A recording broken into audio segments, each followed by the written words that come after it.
जय माता की।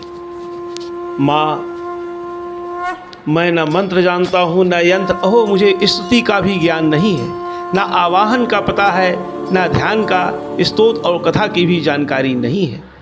ना तो तुम्हारी मुद्राएं जानता हूँ, ना मुझे व्याकुल होकर विलाप करना ही आता है, परंतु एक बात जानता हूँ, केवल तुम्हारा अनुसरण, तुम्हारे पीछे चलना, जो कि सब क्लेशों को, समस्त दुख विपत्तियों को हर लेने वाला है। सबका उद्धार करने वाली कल्याणमयी माता, मैं पूजा की विधि नहीं जानता, मेरे पास धन का भी अभाव है, मैं स्वभाव से भी आलसी हूँ तथा मुझसे ठीक ठीक पूजा का संपादन हो भी नहीं सकता। इन सब कारणों से तुम्हारे चरणों की सेवा में जो त्रुटि हो गई है उसे क्षमा करना, क्योंकि कुपुत्र का होना संभव है किंतु कहीं भी कुमाता नहीं होती। माँ, इस पृथ्वी पर तुम्हारे सीधे साधे पुत्र तो बहुत से हैं, किंतु उन सब में मैं ही अत्यंत चपल तुम्हारा बालक हूँ। मेरे जैसा चंचल कोई विरला ही होगा। सिवे मेरा जो ये त्याग हुआ है, यह तुम्हारे लिए कदापि उचित नहीं है, क्योंकि संसार में कुपुत्र का होना संभव है किंतु कहीं भी कुमाता नहीं होती।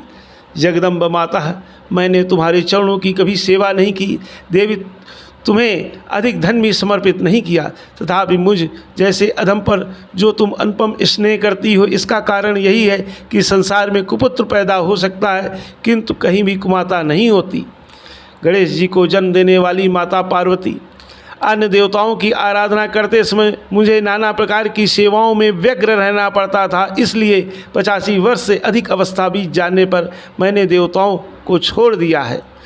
अब उनकी सेवा पूजा मुझसे नहीं हो पाती, अतएव उनसे कुछ भी सहायता मिलने की आशा नहीं है। इस समय यदि तुम्हारी कृपा नहीं होगी तो मैं अवलंब रहित होकर किसकी शरण में जाऊंगा।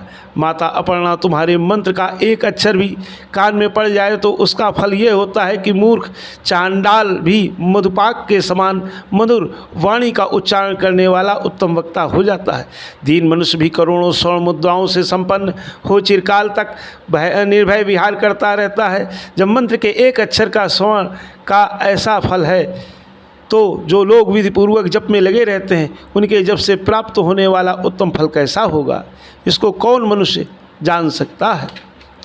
भवानी, जो अपने अंगों में चिता की राख भभूत लपेटे रहते हैं, जिनका विष ही भोजन है, जो दिगंबरधारी हैं, मस्तक पर जटा और कंठ में नागराज वासुकी को हार के रूप में धारण करते हैं तथा जिनके हाथ में कपाल भिक्षा पात्र शोभा पाता है, ऐसे भूतनाथ पशुपति भी जो एकमात्र जगदीश की पदवी धारण करते हैं, इसका क्या कारण है? यह महत्व उन्हें कैसे मिला? यह केवल तुम्हारे पारिग्रहण की परपाटी का फल है। तुम्हारे साथ विवाह होने से ही उनका महत्व बढ़ गया है। मुख में चंद्रमा की शोभा धारण करने वाली माँ, मुझे मोक्ष की इच्छा नहीं है, संसार के वैभव की अभिलाषा नहीं है, ना विज्ञान की अपेक्षा है, ना सुख की आकांक्षा। अतः तुमसे मेरी यही याचना है कि मेरा जन्म मृडानी, रुद्राणी, शिव शिव भवानी इन नामों का जप करते हुए बीते। माँ श्यामा, नाना प्रकार की पूजन सामग्रियों से कभी विधिपूर्वक तुम्हारी आराधना मुझसे न हो सकी।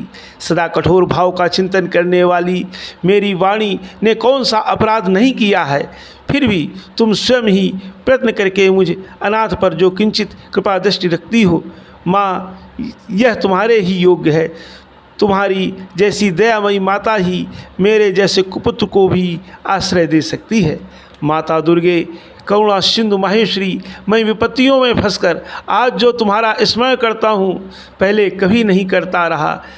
इसे मेरी सठता न मान लेना, क्योंकि भूख प्यास से पीड़ित बालक माता का ही स्मरण करते हैं। जगदम्ब, मुझ पर जो तुम्हारी कृपा पूर्ण बनी हुई है, इसमें आश्चर्य की कौन सी बात है। पुत्र अपराध पर अपराध क्यों न करता जाता हो, फिर भी माता उसकी उपेक्षा नहीं करती। महादेवी, मेरे समान कोई पातकी नहीं है, तुम्हारे समान दूसरी कोई पापहारिणी नहीं है, ऐसा जानकर जो उचित जान पड़े वो करो। जय माँ भवानी, जय माँ शेरावाली, जय माँ वैष्णो देवी।